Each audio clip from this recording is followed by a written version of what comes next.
বর্ধমান কালনা রাস্তায় যত্রতত্র রয়েছে স্পিড ব্রেকার, আর তার ফলে যাত্রী বোঝাই বাস বা অন্যান্য যানবাহনের যাতায়াতে মারাত্মক সমস্যার মধ্যে পড়তে হচ্ছে।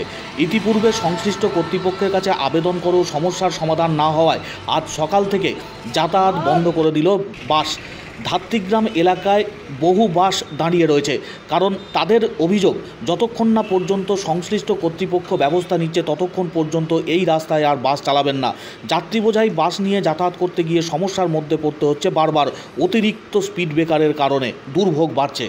এত বাম্পার করে দিকে আগে অবজেকশন দিয়েছে, তাও কিছু পয়সা নিচ্ছে না। আচ্ছা, 4 দিন পর করে দেবে বললো, তাও কিছু সিদ্ধান্ত নেয়নি। আচ্ছা, তার জন্য আমরা দেখছি যে এরকম করে হবে না। আচ্ছা, আমরা স্টাফেরা সবাই গাড়ি সব বন্ধ করছি। কটা থেকে শুরু করেছেন? সকাল 6টা থেকে। আচ্ছা, এটা কোন জায়গা? এটা ধাত্রীগ্রাম। পুলিশ প্রশাসন এসছে? পুলিশ প্রশাসন সব এসছে। ওরা কি বলছে? ওরা বলে দেখছি, সবাইকে বলেছি, আলোচনা হচ্ছে। আচ্ছা, জানাচ্ছি 1-2 ঘন্টার মধ্যে জানাচ্ছি।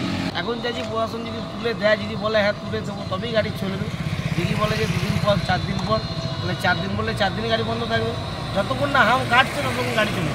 আচ্ছা, বলছি এখানে মূলত কি বাসই? বাসের স্টাফ, এছাড়া অন্য কোনো কিছু না নেই? না না। আজ সকাল 6টা থেকে বর্ধমান কালনা রাস্তায় বিভিন্ন রুটের বাসের চালকরা এবং কর্মীরা তারা বাস চলাচল বন্ধ রেখেছেন। রাস্তায় যত্রতত্র যেভাবে স্পিড ব্রেকার তৈরি করা রয়েছে তার ফলে দুর্ভোগ যেমন বাড়ছে, দুর্ঘটনার মধ্যেও পড়তে হচ্ছে বাস চালকদের।